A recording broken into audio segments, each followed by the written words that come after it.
On the day of the murder attempt, I unknowingly trapped a burglar in that room right there. That's the hallway bathroom, the guest bathroom. And I came home from work and recognized somebody had been in my house once again. I'd been reporting repeated burglaries at my home at that time. I didn't know what the previous homeowner, he had also reported burglaries before he died. Anyways, I get this idea to tie wire my spare door shut because the ex-wife had already told me that there was a trap door somewhere in this house. I just didn't know where it was at, so I was compartmentalizing my house, and I tie wired these bedroom doors here, that closet door, and I come around and I tie wired this door, and you can see there's like two rooms. That second room has the toilet, shower, and all that, and here's the vanity in this room here. Now I use it for storage, but either way, what I didn't know is there was a person in my house and they were trapped in this room. I'm on the other side of the door with a gun, right? It's a scary, dire situation for them because, the press helping them, break into homes and steal and all these crimes all over the place, to not report the facts and evidence to the public. They have the secret police to help them cover up, to steal evidence, lie on police reports, cover up murders, etc. And all these other homes besides this one. And so, they got all this technology, money, $1 million underground homes, and but a piece of tie wire, it stuck them. They were in a bind. The way I know that's when I got back from the hospital, this door right here was torn off from a hinge, and then on the inside door jamb, I'm going to show you here at the top, you can see real well where them pry marks were at, and they wasn't there, before I was shot. That happened on the day. That was the evidence right there that told me there was a burglar trapped in this room, and I think that was being used as the motive to try to kill me. And it is very possible it might have been some of them secret police that tried to kill me because they were working with the burglars. Anyway, I tell that story on Facebook. Here it's called Trapped Burglar. I posted this today. And what I was saying is when I returned from the hospital, I found pry marks above the door that told me I'd trapped a burglar before they shot me. This may have been one of the motives for murder. Here is the evidence that I found and what I believe happened based on that. And I have a picture from that room. January 28, 2012 was a cold Saturday, and that weekend I was getting ready to go out of town on a business trip. I didn't go, of course, the next week, since I was in the hospital, surviving being shot inside my home by surprise. In fact, my 28-year career was over. I never worked again. They put me on long-term disability. I went to the grocery store that day, and when I got back, I noticed the couch pillow was out of place. I recognized stuff like that. This meant that somebody had been inside my home again, as I had been reporting these repeated burglaries for 14 months. The ex-wife had already told me there was a trap door here somewhere, but she didn't tell me where it was at. I got this idea to tie wire my spare door shut to compartmentalize my home, and that's how I trapped the burglar. What I didn't know was that I trapped a burglar in my hallway bathroom when I tie wired that door. They were trapped, and I was on the other side of the door with a gun and every right to protect my life and property. It was a dire situation for these lawbreakers who have been rigging private homes with hidden access, and there's a bunch of other homes rigged like this. I'm guessing the former secret police felt like they couldn't arrest them for burglary of habitation felony since they had been working with them, and it looks like one of them decided to kill me with the others helping. It's unknown who that is, but there is 11 good suspects. And what I said, I've repeatedly reported burglaries at my house, and now I look back and I'm going, well, of course they knew exactly who was breaking in. They were working with the people breaking into these homes.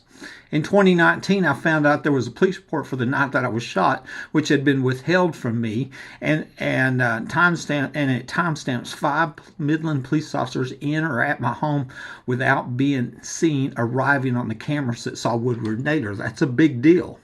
Lieutenant Dickey was inside my home at 11:05, but he wasn't seen arriving on the camera that saw Sheriff Woodward and Deputy Naylor arriving 4 minutes earlier. That is how we know that they were under my home and had entered via the now removed trap door the ex had already told me about, and from where I had been ambushed and shot. It looks like it might have been one of them police that tried to kill me inside my home because I trapped that burglar that they were working with. More hints came from the ex-wife, Officer April Chandler, my dad, and Detective Rosie Rodriguez. And I have bullet points on it here, and I'll show you.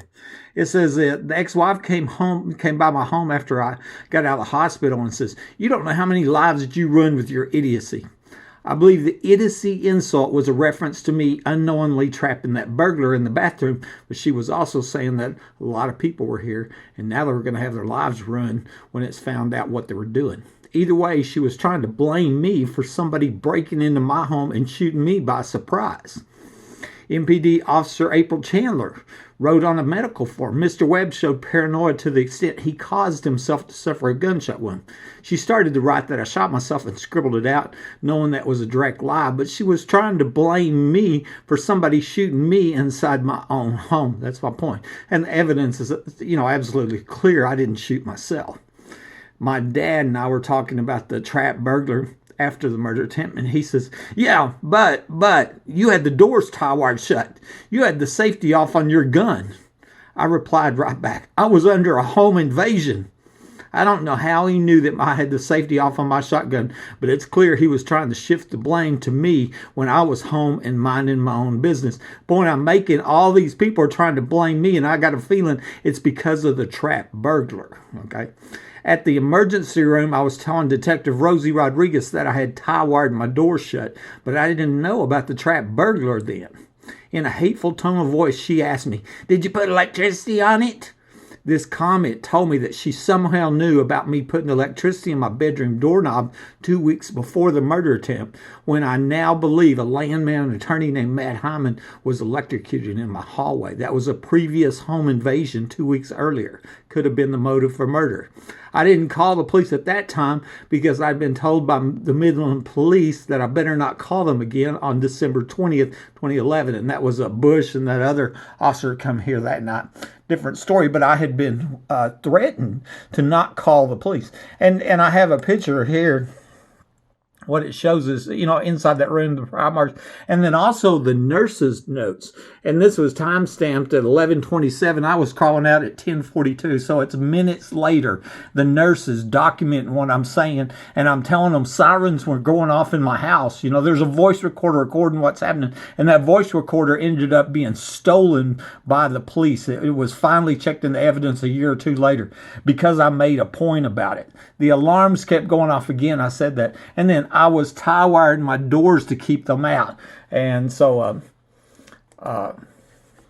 that's sitting there saying that exactly what I'm saying here, that I was tie-wiring my doors and I trapped that burglar and I didn't know it. And that's what I believe that it looks like police under my home at that time decided to kill me because, they couldn't arrest the burglar. That would expose the underground homes and the tunnels and, the murder of the little girl at the old show party and murder of the previous homeowner and all the other homes that are rigged like this one, this is organized crime, widespread racketeering, and we got some corrupt police that are involved in it.